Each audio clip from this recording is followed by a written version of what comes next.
Hey, how you doing? It's welcome back to America once again. I am DB Frick. Got a lot of show for you.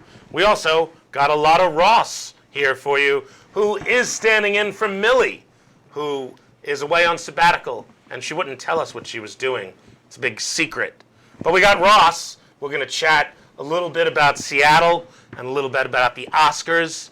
We have Marty Gordon out of Seattle, Portland area over there down in Washington. And we also got Jay Hitt, the managing producer of a theater down in Seattle, one of the more popular theaters. So stay tuned for those two interviews. But first, what we're going to do is we're going to talk a little bit about Washington State and Seattle. There you go. You see that little arrow? I drew that arrow on the picture earlier. And that's pointing at Seattle, which you can see is sort of by the water. Not sort of, it is by the water. Seattle's very popular for the grunge scene. You know the grunge scene. We're the same age. Oh, yeah. You were there for that. You wore those shirts, the flannels. Mm-hmm. Did you wear flannels? Of course. Do you still have them? Of course. You should have brought a flannel today. I haven't changed my clothes since 1991. So. Your outfit could be any time in history. Like post-1900, yeah. Your outfit does fit very J. Crew. For my time traveling, it helps a lot. So Seattle is the only state named after Seattle. Washington is the only state named after a president. Fascinating. Isn't that fascinating? It is. You learn something new every day. Isn't that great? That's what they say. Seattle also coffee, Starbucks. Everybody knows Seattle coffee and Starbucks. Everybody also knows the Seattle Needle. Take a look at that. That needle right there. That's like one of the most popular visions in America. We could take a closer look. I always imagine someone like being impaled by that in movies. That must have happened in a movie. Like some 80s movie with Sylvester Stallone. Or some Arnie movie, or Michael Bay. Or some Michael Bay, Don Simpson thing. Like this 360 degree just around the dead body. Yeah. And it's like, how did they get that shot? That's amazing. It's really great. So we also have some famous people that are out of Seattle. One of the most famous and richest people in the world, Bill Gates. Bill Gates is from Washington State. We also have Jimi Hendrix, who's also from Washington State. So They got a lot of famous people. We also have this next person, Dove Cameron. I have no idea who she is. Have you ever heard of her? No. But she's from the state of Washington, so that's great. There's so much we could talk about Washington right now, but we're going to talk to Marty and Jay. Those are really interesting guys, performers, they're improvisers, puppeteers, so we got a lot coming up. But right now, I want to talk about the Oscars. Now, Ross and I haven't actually seen any of the movies that are up for Oscar this year. So we're going to talk about the Oscars from the perspective of two guys who haven't seen any of them. So I'm going to bring up some of the movies right now. Like Minari. I didn't see Minari, did you? No. What does Minari sound like to you? Like a Japanese video game? Yeah, it's like a sushi dish. Like is it a movie about a sushi dish? That's boring. Who would want to see a movie about a sushi dish?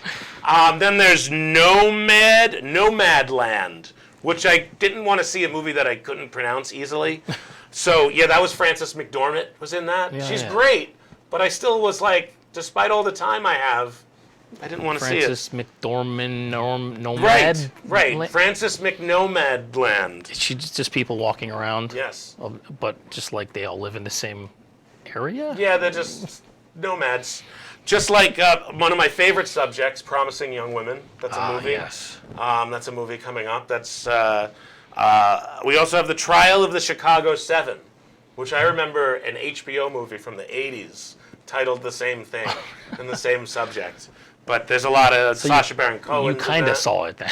Right, I kind of saw it because I saw another version. Yeah. Like I've seen Titanic with Leonardo DiCaprio because I've seen the other versions of Titanic. Yeah. We also... Say that again? It counts. It does count. I appreciate you saying that. Then there's also Judas and the Black Messiah. It sounds like an important movie that I shouldn't make fun of because I'll get canceled maybe, like if I make a joke about it. Let me make sure. Just look up and see how racist if it is. If we actually comment on it, we're okay. Very, very racist.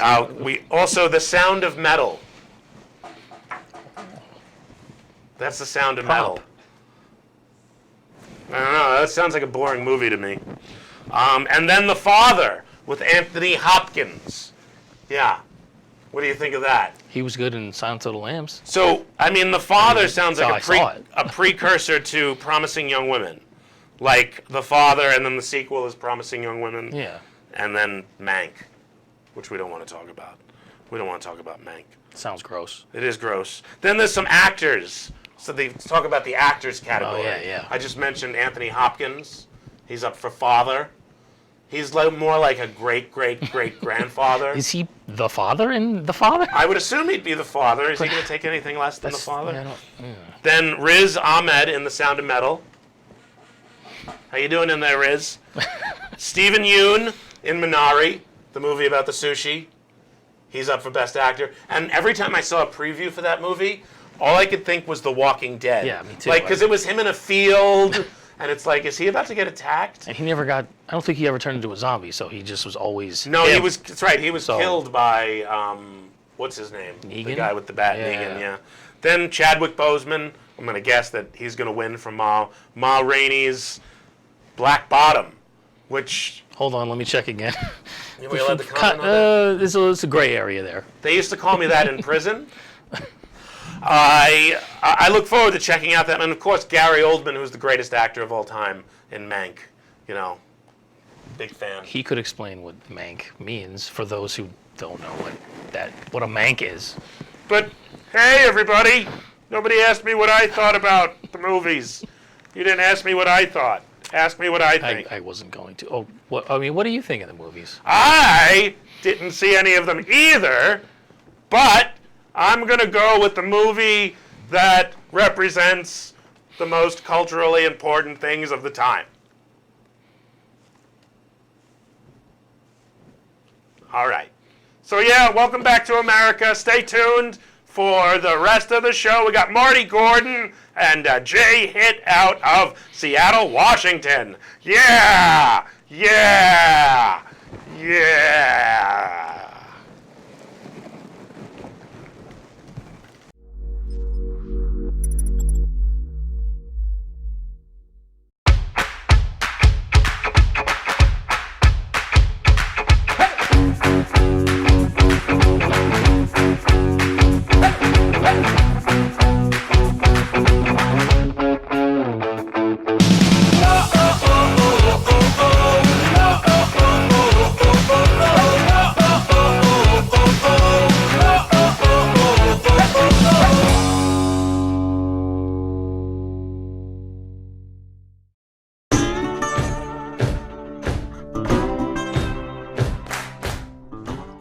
Hi, everybody. DB Frick here, back with Welcome Back to America once again. Thanks for joining us. We've got a great guy that I met recently doing some improv online through Extreme Improv out in the United Kingdom. He's very interesting. He has some puppets. He works at a theater out in Seattle, one of my favorite cities that I've never been to. Ladies and gentlemen, Marty Gordon. How you doing, Marty? Thanks for coming down. Hey, I'm good. Good to see you. Good to hang out with you. Yeah, I've been looking forward to this for the last few days. One of the things that I like to get into immediately, we've met doing some performance, and I'm always curious what made someone first want to be a performer or get on stage or in front of a camera or behind a camera. What was it that made you want that attention? I can't remember a specific instance, but I grew up, I was always a very creative kid, always drawing, and always, you know, if there was a cartoon on TV and there was someone with a weird voice, I would always want to do the weird voice. And, you know, just that kind of kid. And then, you know, that transferred over into school as being the class clown sort of and everything. But in the early days, being on stage was at church. I was a church kid growing up in the South. So anytime the church did, you know, like a Christmas production or an Easter production or something like that, I would always try to be a part of that somehow, some way. It didn't really ever really matter to me what I ended up doing.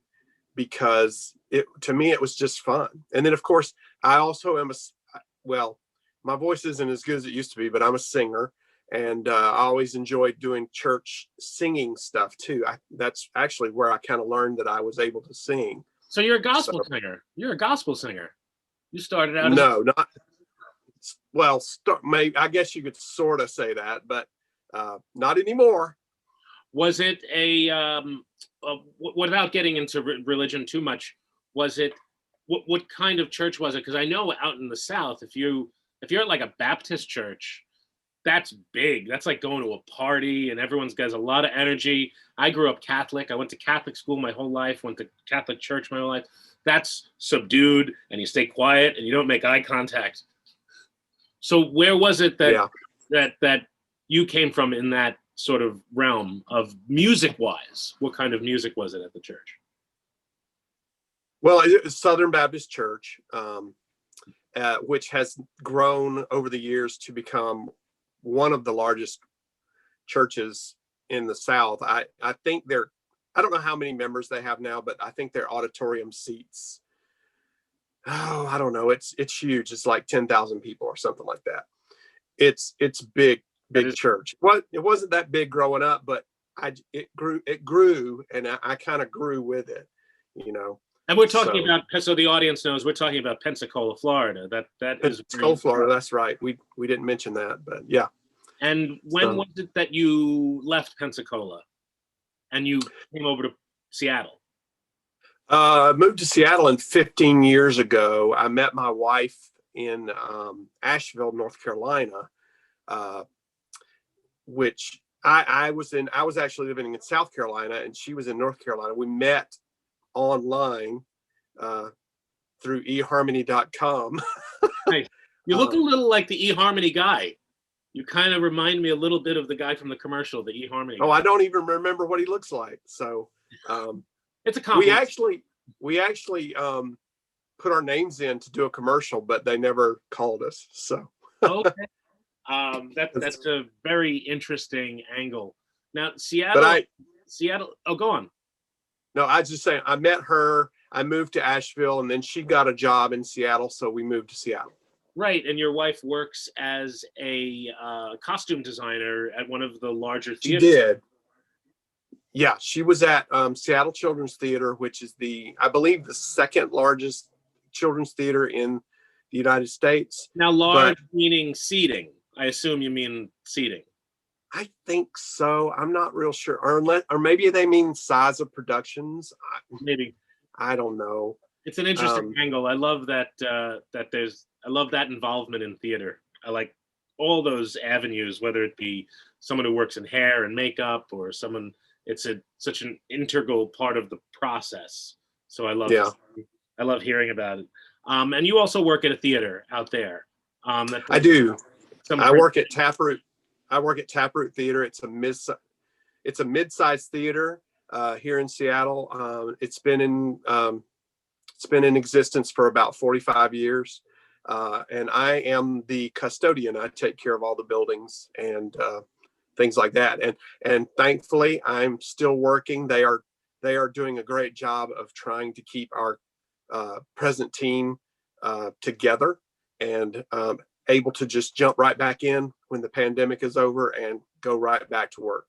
Well, that's great that you've been able to. So many people aren't. There's so many people out of work because of it, obviously, as we well know. Yeah. We're gonna steer off a little bit into something a little more silly. If you had one superhero power, what would that superhero power be, Marty Gordon? Oh man, that's hard. That is very hard because I am a comic book guy. Me too. I love them. I have a problem. I have so many comics and so many graphic novels. I have shelves and shelves and shelves full of them. So I don't know. Gosh, I don't know if I'd be able to. Well, who's your favorite? If you have so many of these cartoon characters, you have so many. Who was your favorite comic book character growing up? Who did you like the most? Oh gosh, probably. probably Captain America. Captain America. I don't know why, but I really liked Captain America when I was a kid. Then when I got older, my taste changed, and of course, I liked Wolverine because he's just big and bad and grumpy, and he's the exact opposite. He's the exact opposite, but Captain America when I was the most noble. Yeah, I don't know. And there's still something, I love the Marvel movies with him. I think they got him just right in those movies. Yeah, they did pick a great actor, and he did do a great role. Great. One of my favorites was Green Arrow. I was a DC guy, so I collected a lot of Batman. How many comics would you say you have altogether? How many comic books? Well, I don't really have a whole lot of the little individual one. I've got a couple of boxes of ones that I've saved over the years. Mostly nowadays, I'm collecting the graphic novels and the collections, so that I just want to read. I just want to be able to pull something off the shelf and read it. Okay. And that's harder when you're trying to pull a box out, pull something out of a bag, and read it, and then put it back and get the next issue and all that. I just want to grab it and read it. I can understand. That's more important to me than being a collector. Speaking of grabbing it, let's say you were on the run with lots of cash, hiding from the law. Where would you hide the money? Where would you go? Ooh, wow. I guess the smartest answer would be should go somewhere out of the United States. But since I've never been anywhere outside of the United States except for Canada, I think I'll say I'll go to Canada. Good choice. There's a lot of land. There's a lot of land to bury money out there. Yeah, maybe I could, I could use some of that money, buy myself a camper, and just stay ahead of the law in a camper. Just being a crazy wild guy out in the woods with the camper. I don't know. That's the first thing that popped into my head. I love it. You're obviously, we spoke that you're in Seattle. Yes. What's the Seattle scene like there? The comedy scene or theater scene in any shape or form? Well, there are a lot of theaters for plays and things. There are, we have a couple of really large, nice theaters, the Fifth Ave and Paramount and Village theaters. And then we also have a lot of mid-size and small theaters that do a lot of good productions too. And as far as improv goes, we have that I can think of, we have three major improv companies here in town. We have Unexpected Productions, which is downtown near the market. So they get a lot of the tourist traffic. Then there's another company I'm less familiar with called Jet City Improv. And then there is a comedy sports franchise here in Seattle. I don't know a whole lot about them. I have taken some classes with them, and they're good people. And I am actually part of a team that is an offshoot from Unexpected Productions, but we are at a college about half an hour north of downtown. College? Edmonds College. It's up in a little community called Edmonds. I feel like I've seen shirts that say Edmonds College. I've worked at a few colleges over the years, so I'm sort of aware of where a lot of students were going, and that college comes to mind. It sounds familiar. What was the last piece of theater that you saw before the pandemic? When was the last time you had the opportunity to go out and enjoy entertainment? It was probably an improv show. Well, at the beginning of the year, I was in a show, an improv show based on the Survivor. It was an improv competition. They've been doing it for years. And I was too scared to do it, but then they finally talked me into it. And each week, you do a bunch of games and stuff, and they had it structured as much like the show as possible. But at the end of the show, they would vote somebody off. Sometimes during the show, they'd vote 2 people off. Well, I got voted out, I think, second or third show, but then they had a battle back, and I battled back in, and then I won. Wow. I won the show. Love it. And so as a result of that, they asked me to be a part of the house team. And I went to a couple of rehearsals and then lockdown. But we were really, we would go to shows either at the downtown theater or the one up north, mostly the one up north because it's closer to where we live. But we would go to improv shows like once a week at least. And then, of course, my wife being in theater and me being in theater, we had tickets to those shows, so we would see those. But I honestly cannot remember what the last theater show I saw was. How did you get hooked up with Extreme Improv, which is how we met online? I saw that one of the guys on my improv team had done a show, and I reached out and asked him about it. And I haven't had a chance to ask him why. He only did one show, but I reached out and asked him about it. I said, "You did the show. Was it fun?" He said, "Yeah, it was fun. You should try it." So, okay. So I reached out to Dave, and here's what's funny. I reached out to David thinking, okay, I'll put my hat in the ring, and he'll shoot back and say, "Oh, well, what's your experience?" and blah, blah, blah, blah, blah, and all this kind of stuff. And then either he'll pick me or he won't. But then it was just like, "Yeah, come on, do the show." Yeah, David's great. I was like, "What? You don't want to vet me at all?" No vetting process. No. And you could be a domestic terrorist for all we know. That's right.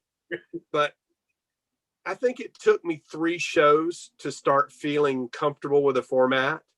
And once I started feeling comfortable, it started getting really fun. And I think I've done it once a week since June. Yeah, I've done a lot. I did 1 week where I did all the shows. I did 5 of their shows in a week. And I've really enjoyed some of the offshoot stuff that they've done. We did a dubbing of The Night of the Living Dead from 1960. I did that. That was a lot of fun. I could do that every day. That's what I would love to be paid to do, that and nothing else. Did you do Wonderful Life? I just couldn't remember. I did do It's a Wonderful Life. I played the wife who I never really realized before, the wife in that has like no lines. She's got 2 scenes and they're horribly awkward, where she brings him to some house that's like run down and she has a dinner set up for him. It comes off very bipolar and crazy if you really look at it. But yeah. That was a lot of fun. I really enjoyed that. And then we did A Christmas Carol together where we did some puppetry. And that was a lot of fun. You're particularly good at puppets, and that's one of your interests is puppetry. When did you first start doing that? Yeah. I have always loved puppets. What's his name? What's that? What's his name? I call him Terry. Okay. Hi, I'm Terry. Hey Terry. Nice to see you. Nice to meet you. You're distracting me. Why don't you go? And okay. So anyway, it goes back to church days again. Our church had a puppet team, and I would just watch them. I could watch them all day. And then of course, that I think that coincides with with Sesame Street.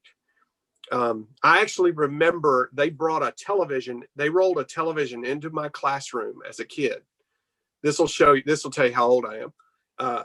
And we watched the first episode of Sesame Street. It was like this, PBS was like this new thing. That's got to be 1959. That's probably 1959, right? No, I was born in 62, so maybe it wasn't the first show, but I do remember them making a big deal about it. What was it? Jim Henson's first appearances of Sesame Street characters was on the Ed Sullivan Show. Yeah, and in commercials. Right, and in commercials, I remember seeing those too. I went to a couple of Jim Henson symposiums over the years, and he's another very interesting character who you could play. You could totally pull off a Jim Henson, like you just have a Jim Henson sort of look about you. I'd have to grow my beard and my hair out, but Yeah, you'd have to grow it out a little bit, but and lose about 100 pounds. But by the way, I went to the doctor for the first time in a year yesterday, and I found out that I gained 40 pounds. What? Pounds. I gained 40. Oh, well, they've been talking about the COVID 50. Yeah, I'm close to that. I was like 45, honestly. And I was like, and I found out I knew I gained like some weight. I figured I gained 20 pounds. And I'm like, what? I spent the 5 years before pandemic going to the gym like 4 or 5 days a week, working so hard, getting down from, I used to be like 340. So I got down to I got down to 260. And it was like the hardest work. It took 2 years, honestly, because but then it is hard. Gyms closed. And anyway, that's not what we're here to talk about. We're here to talk about you. So well, I get you though. Say again? I get you. We talk to each other online. We're sitting in chairs. We can't really see below our chest. So, we don't know what anybody looks like, below chest level. Right. And I have a face that can hide weight, like the right angle. I don't like it. The right angle, it doesn't look so heavy. As long as I don't look. So when we all finally see each other in person, we're gonna get, God, he's fat. Oh my Lord. Or I find out you're like 3'2". You're like, everyone's gonna. Yeah. We're all gonna be a lot different than we thought. I'm a hunkering large person though. Embarrassingly so. I knock things over wherever I go. I walk around like Fred Munster. It's my arms ever flailing. In a few minutes, I want to talk about where people can see you and the things that you're working on and what's up with you. Well, mainly, I'm always interested in doing the improv and getting better. And like we were talking about before you turned on the camera, would love to do stand-up, hoping one day that I can slip into this class that I know about, but it gets full so fast. But I'd love to try stand-up. I've always been kind of a comedy guy. I love comedy, want to know more about it, want to do more improv, want to do stand-up and all that kind of stuff. But I would say that first and foremost, I am a visual artist. And you can mainly find what I'm up to, visual artist, the artist side of me, on Instagram and it's at What Would Jesus Glue. And I do collage art. I draw cartoons mainly of weird monsters. Because great colors. You use great colors. Do you make those colors yourself? Because some of those colors seem very specific to the work that you're doing. I just use markers. Okay. Sometimes I pull out watercolors and use those too, but the markers are right there. I can just grab them. And so that's what I. Do you have an example nearby? What's that? Do you have an example of something that you've drawn nearby that you could show us? Yeah, here's one of my sketchbooks. That's great. Oh, that's great. You should sell that book. You should sell stuff. That's really awesome art. I have colors. This is a book that I sell. It's some of the best monsters I've drawn. A friend of mine helped me put this together, and there's 100 monsters in here. That's great. I love those. But they have we talked about this once before. It has a feel of some stuff that I saw from the 80s and Better Off Dead and One Crazy Summer. I showed you a picture of one of them, and it's really, I love the angle of the work. So I could sit here all day and talk about my influences.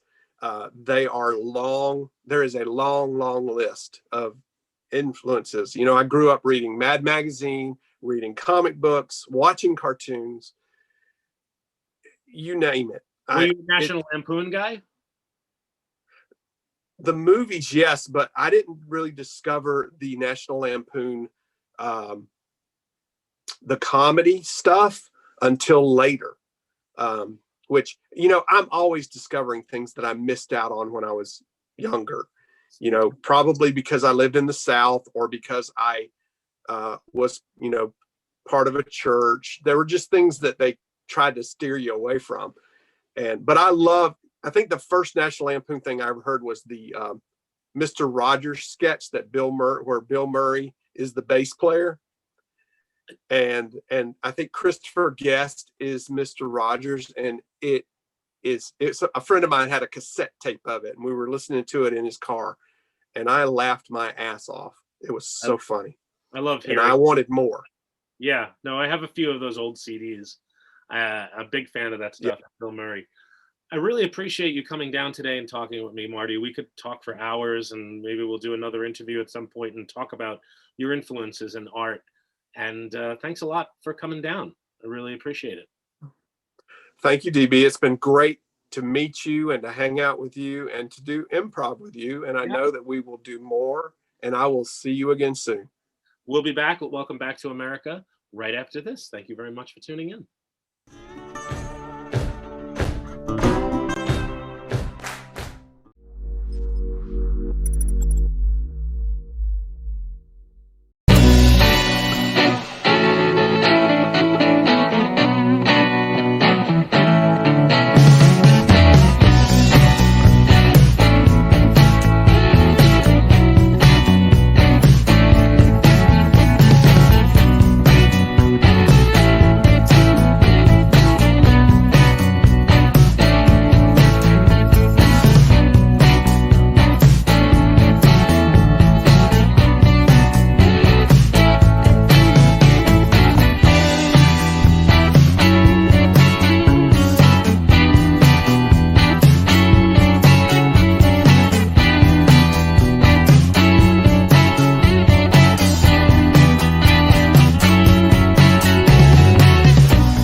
Hey, how's everyone doing out there tonight in wherever you're watching from? Thanks for checking out. Welcome back to America. I am DB Frick.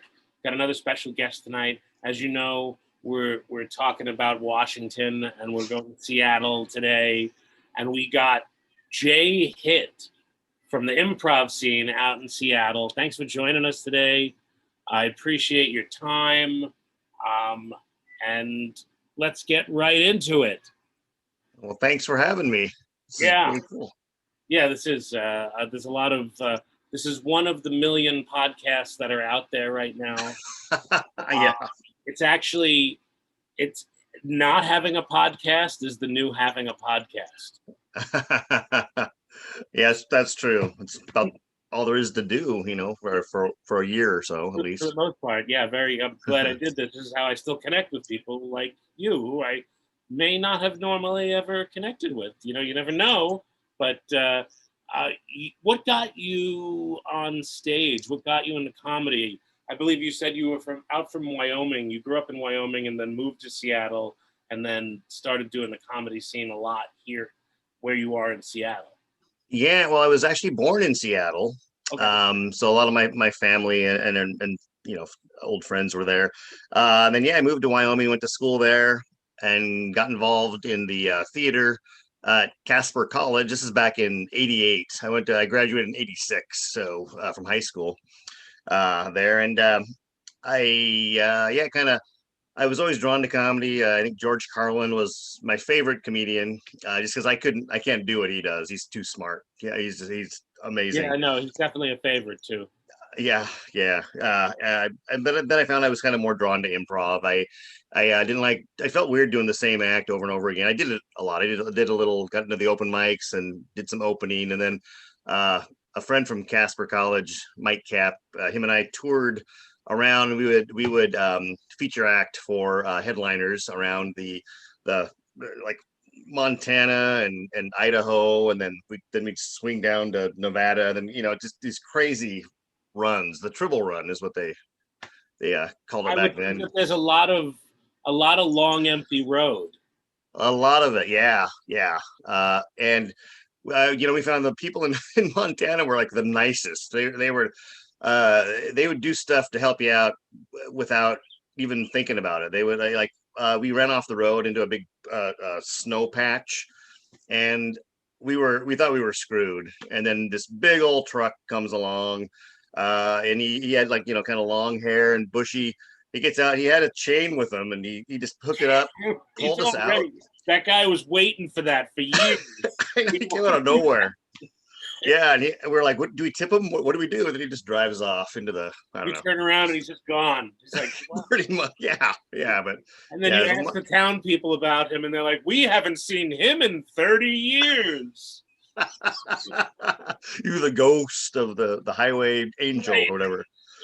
Yeah, stuff like that happened a lot. Yeah, but yeah. So I got into that. Got into Seattle and got into the improv scene there. I started off in a class in '88, and then we would perform in the basement of a church. We're in a church basement for $50. We've all done it. We've all done it.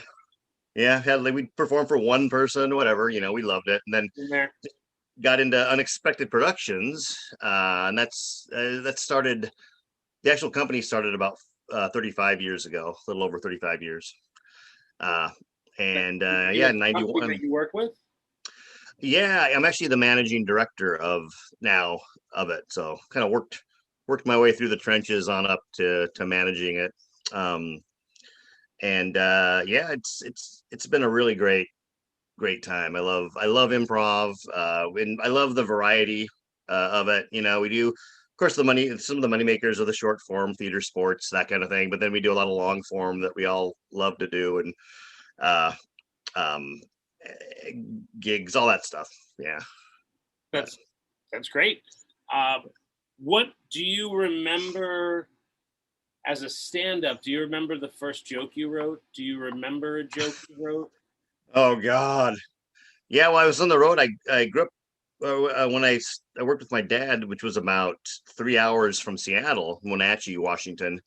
And so, but I would still drive there on Monday night to do open mic at the Comedy Underground.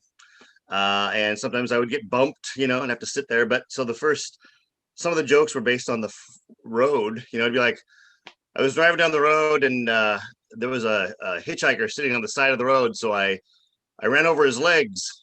I would have ran over his entire body, but there was a sign that said, "Do not drive on shoulder." Just really stupid. That's funny. Yeah, his head shot off his body and went bouncing down the street. Luckily, there was a sign that said "Stop ahead." And they were so terrible. Those are great plays on words. I'd done stand up for like a couple of years on a couple of different occasions. But that beep's going to keep on going off. That's going to be great. Did you hear that? Can you hear that? No, that's awesome. That's great. I'll just point it out the next 2 times that the dryer goes off. I'm sure the people at home can hear it. Maybe it's because the microphone's sort of in front of it. It's happening behind. I don't know. It's great that you can hear it. Now I've brought so much attention to it. I might as well just go do my laundry.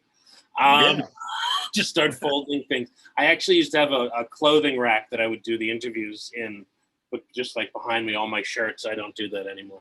Oh, yeah. I like your background. Yeah. Thank you. I appreciate that. Sometimes Marilyn Monroe has a mustache. What was the last show that you had? And have you been on stage? Have you done any live shows in the last few months?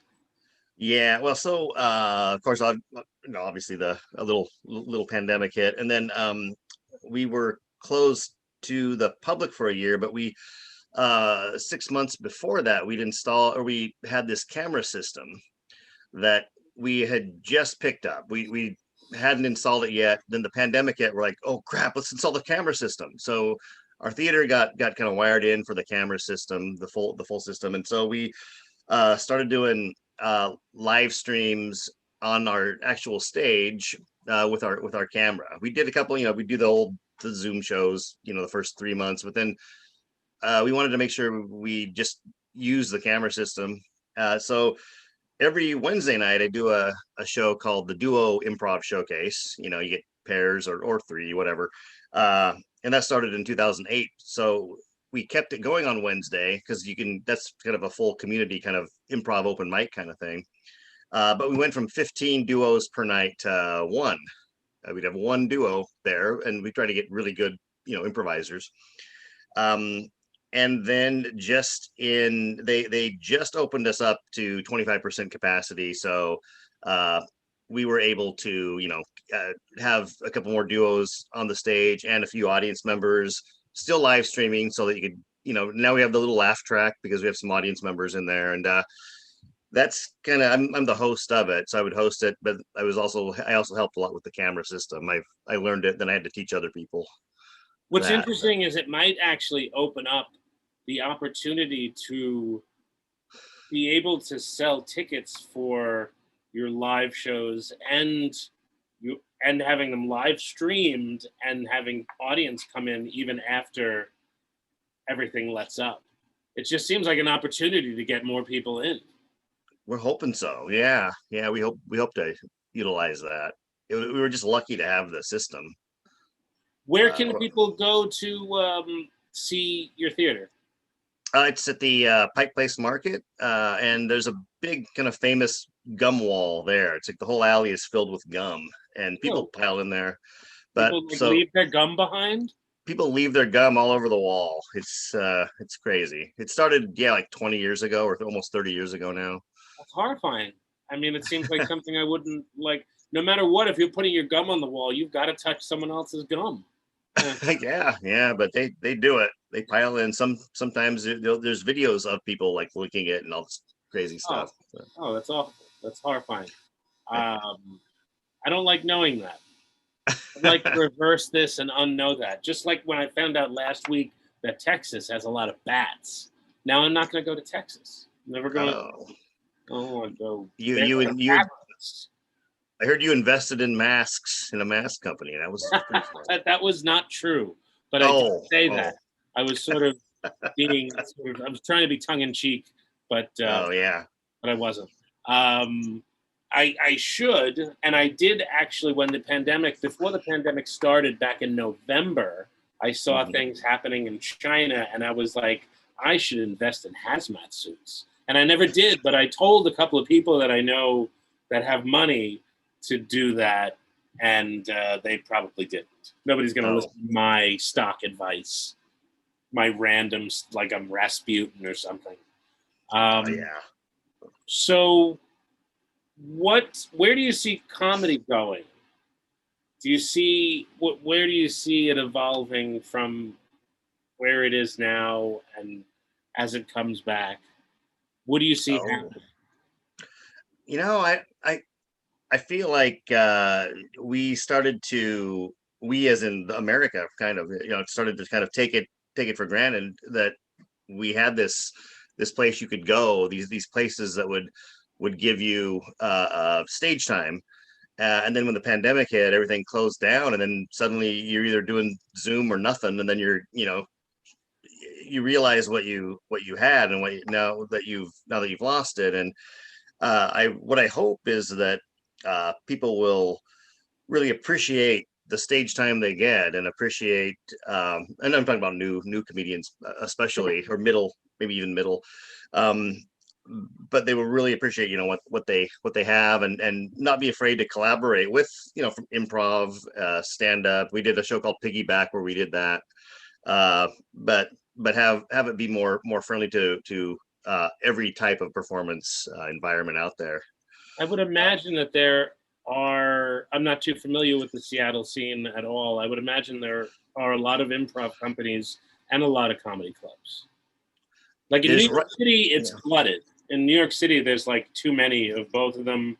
And there may be something positive that sort of comes out of some of them closing because there were so many. Yeah, well, here so we stayed open. We're one of the only theaters even that stayed open, comedy or anything.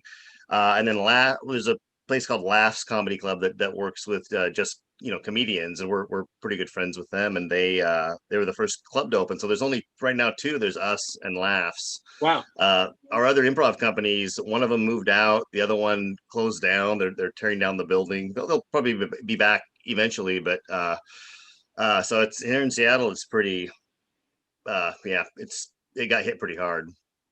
Now, as the managing director there, I would assume you kind of look for talent throughout the country, and do you bring people in throughout the country to do improv there? Like sometimes teams from Chicago city limits will come to New York City and do a show, sort of like that. Does that happen at your theater?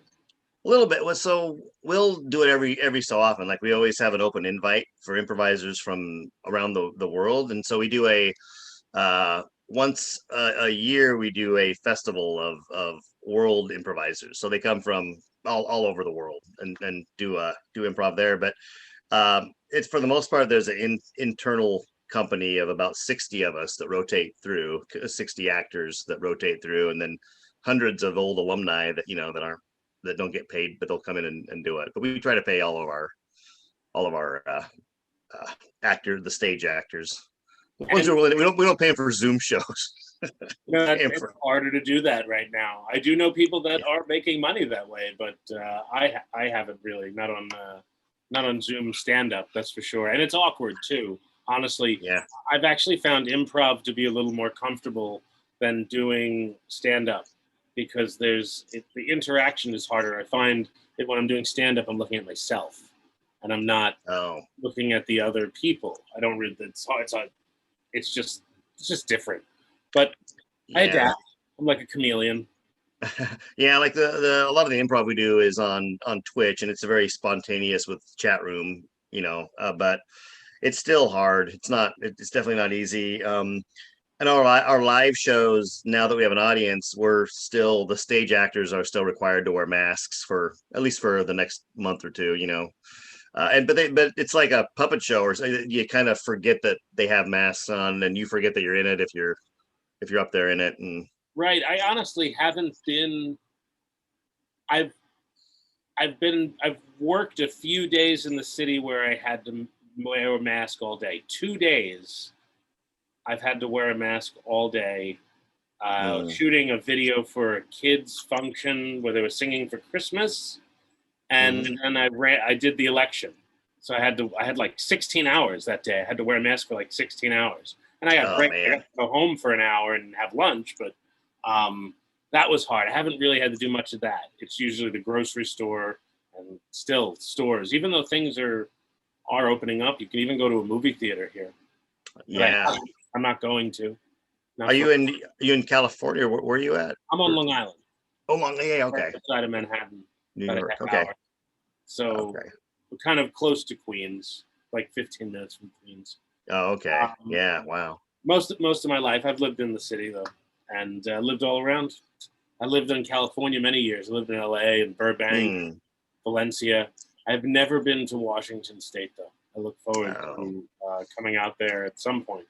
It's nice, the of course the pandemic closed things down, but what really got the businesses messed up was all of the protests and yeah, I'm sure. Did your place take any hit there? Was there any sabotage or any looting by you? Oh, our own theater was fine. It was safe. We have a pretty good security force, I guess, that monitors the Pike Place Market. But just up the road a few blocks was the Chaz, or the Chop, I guess, where they took over the little police station and everything. And it was, I took my daughter up there. It was pretty peaceful, actually.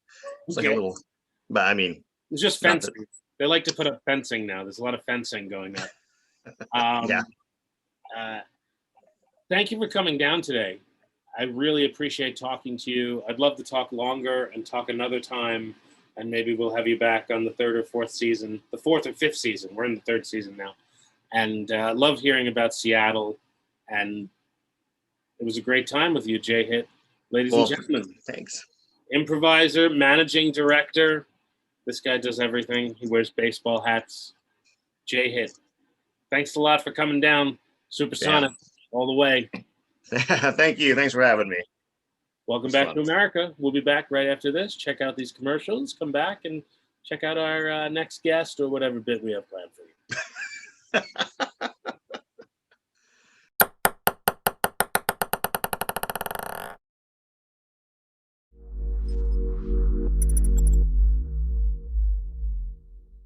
Me llaman Dan Pablo y hace más de 20 años me enamoré de una colombiana. Viajé a su país y conocí un estilo de café muy distinto, muy especial. Ahora tostamos cafés excelentes, con alturas y microclimas diferentes, resultado en una taza muy compleja y muy rica, un sabor nuevo en el mundo. Fue un éxito. And I even got to keep the girl.